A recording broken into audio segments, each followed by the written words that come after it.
Definitely চাপে আছি। 2-3 ঘন্টা আগে যদি একটা টিম বলে যে আমরা ফাইন্যান্সিয়ালি সাপোর্ট দিতে পারছি না, হ্যাঁ, তো সুতরাং এটা হইলে মানে আপনি চিন্তা করেন প্রচণ্ড প্রেশার। তারপরেও আমরা ম্যানেজ করে টিমটাকে আমরা টেক ওভার করে হাবিবুল বাশারকে আপনার টেকনিক্যাল কমিটি থেকে রিজাইন করিয়ে আজকে এই লাস্ট 2 ঘন্টার মধ্যে আমরা করলাম কি ওকে টিম ডিরেক্টর বানিয়ে দিয়ে কোচ বাবুলকে ঢাকার থেকে ফ্লাই করা হচ্ছে, আর নাফিস ইকবালকে ম্যানেজার করে আমরা আজকে সেট করলাম যে cricket board is taking over.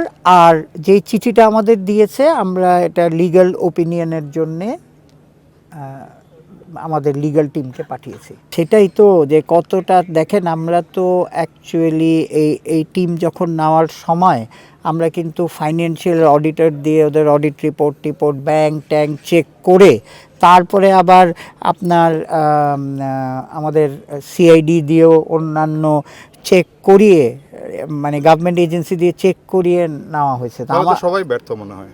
ব্যর্থর থেকে আমার কথাটা হচ্ছে যে কেউ তো শোনেন, ওনারাও তো ব্যর্থ বলবেন কিভাবে? এই কারণে বলছি মিঠু ভাই, কারণ মানে বিপিএলটা শুরুই হতে পারলো না, একটা দল বলছে যে আমরা টিম চালাতে পারবো না। এটা তো হ্যাঁ, কারণ এটা একটা দিক দিয়ে ভালো। আমাদের মনে হয় যে এবার আমাদের স্টান্সটা হচ্ছে, আজকে যদি আমরা বলতাম যে আপনারা প্লেয়ারদের সাথে কথা বলে যে পরে পয়সা নিও, তাহলে তো হয়ে যেত। এটার মধ্যেও ভালো খুঁজছেন তাহলে শেষ পর্যন্ত। হ্যাঁ, ডেফিনেটলি মানে আমরা যে পজিশনে আছি, আপনি একদম সিম্পলি আমরা যে পজিশনে আছি সেই পজিশন থেকে আমরা নড়বো না। এক হচ্ছে ইন্টিগ্রিটি ইস্যু, হ্যাঁ, সেকেন্ড হচ্ছে আপনার প্লেয়ারদের পেমেন্ট। তারা আসলে তাদের চিঠিতে কি বলেছে, কি কারণে তারা বলেছে যে প্রথম কথা যে তাদের ফাইন্যান্সিয়ালি তারা খুব বেকায়দায় আছে, কারণ তারা কোনো স্পন্সর পায়নি বিকজ অফ নানান রিউমার, যে গত 1 মাস ধরে নানান রিউমার যে তাদের টিমের তো জানেন যে ইন্টিগ্রিটির ব্যাপারে তাদের অনেক কথা হয়েছে প্রেসে, সোশ্যাল মিডিয়াতে, সেই জন্যে কোনো স্পন্সর জড়ো হতে পারেনি বলে তারা এটার বার্ডেন নিতে পারতেছে না। আমি একটা বলি, ওইটাই প্লেয়ারদের সাথে কথা হয়েছে, ভেরি সিম্পল।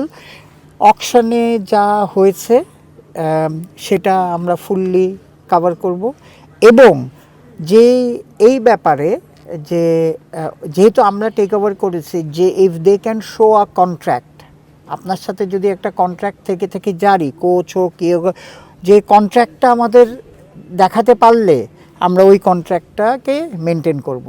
আমাদের কাছে ওনাদের টাকা রয়ে গেছে, হ্যাঁ, plus financially we had covered, financial instrument দিয়ে উই হ্যাড কাভার্ড 10 crore টাকা। সেটাকে কি আপনারা রেখে দেবেন না ফেরত দিয়ে দেবেন? সেটা আমরা তো লিগ্যাল ডিপার্টমেন্টের উত্তরটা আসুক, তখন আপনাদের জানিয়ে দিব, কারণ এটা লিগ্যাল টিম উইল সে। এখন আপনি টিম নিয়ে আপনি যদি নাই পারতেন তাহলে টিমটা নিলেন কেন?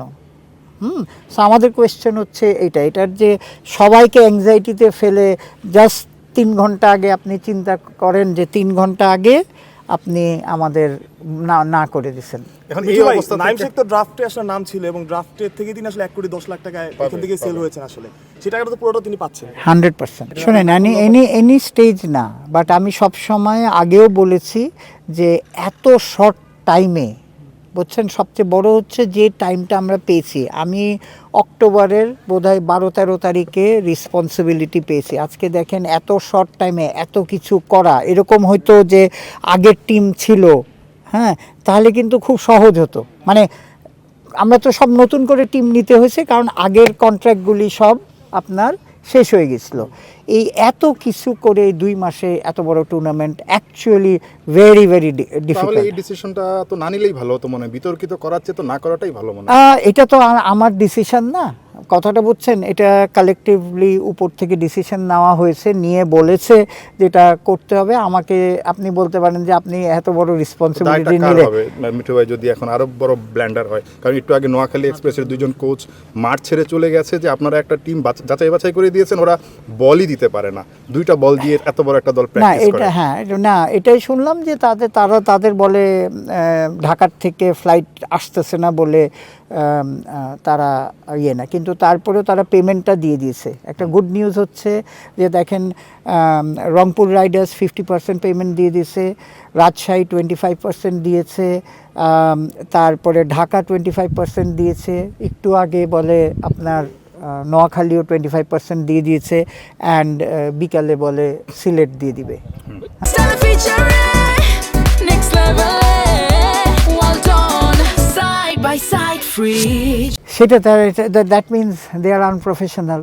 এটা তো আমি গভর্নিং কাউন্সিল যদি বলতো যে বাড়িতে 10টা বল দেন, আমরাই তো দিয়ে দিতাম। তো আনপ্রফেশনাল ডেফিনেটলি। অন্য ইভেন যে কোচকেও বলতো যে অন্য টিমের থেকে যদি না এসে থাকে, হ্যাঁ, so it's a simple solution, না আসলে অন্য টিমের থেকে নিয়ে আজকে চালায় কালকে তার রিটার্ন। এটা তো আমরা বহুবার করা হয়েছে। কিন্তু এটা সবাই এখন খেলবে কিনা? এটা না, এখন দুজন বিদেশি প্লেয়ার আসতেছে, অলরেডি ঢাকায় একটা ল্যান্ড করেছে, আর আপনার আরেকজনও চলে এসছে বোধহয়, একটা আফগানিস্তান আর একটা ইউই প্লেয়ার। কিন্তু হাবিবুল বাশারকে দায়িত্ব দেওয়া হয়েছে যে তারা তো টিমের স্ট্রেংথ নিয়ে হিসাবে তারা আপনার প্লেয়ার নিচ্ছে। এটার আমার কাছে উত্তর নাই। ডেফিনেটলি এটা in difficult position, we are in difficult position. তো আমাদের এখন সবাই মিলে আমাদের টুর্নামেন্টটা চালু রাখতে হবে। আপনি বলছিলেন যে ডিসিশনটা আপনার না, তবে ডিসিশনটা এই কঠিন পরিস্থিতিতে করার ডিসিশনটা কার তাহলে? আমাদের collectively board has taken a decision. So ওইখানে 25 জনের মধ্যে আমিও একজন। টাকা তো দিয়ে দিয়েছে, কথাটা বুঝছেন। এখন এইগুলি সব টিমেই থাকতে পারে। ধরেন আমরাও ক্রিকেট খেলছি, বল আসেনি, but you see you have to handle it professionally. হ্যাঁ, দুর্ব্যবহার করেছে অভিযোগ। হ্যাঁ, সেটা আমিও শুনেছি। এখন আমাদের সুজনের মতো একজন ফর্মার ক্যাপ্টেন বা one of the best coach, তার সাথেও তার সাথেও এগুলি করা তো উচিত না। তো আমার সাথে কথা হইলে আমি এটাই সাজেস্ট করব যে they have to be professional handling the players, handling the management. এটা তো বলি, এটা উত্তর তো সেম। আরও কষ্ট যাই হলো আমরা করব, এটা গ্যারান্টিড ফ্রম পিএসএলও কিন্তু দেখেন আছে একটা পিসিবি চালায়।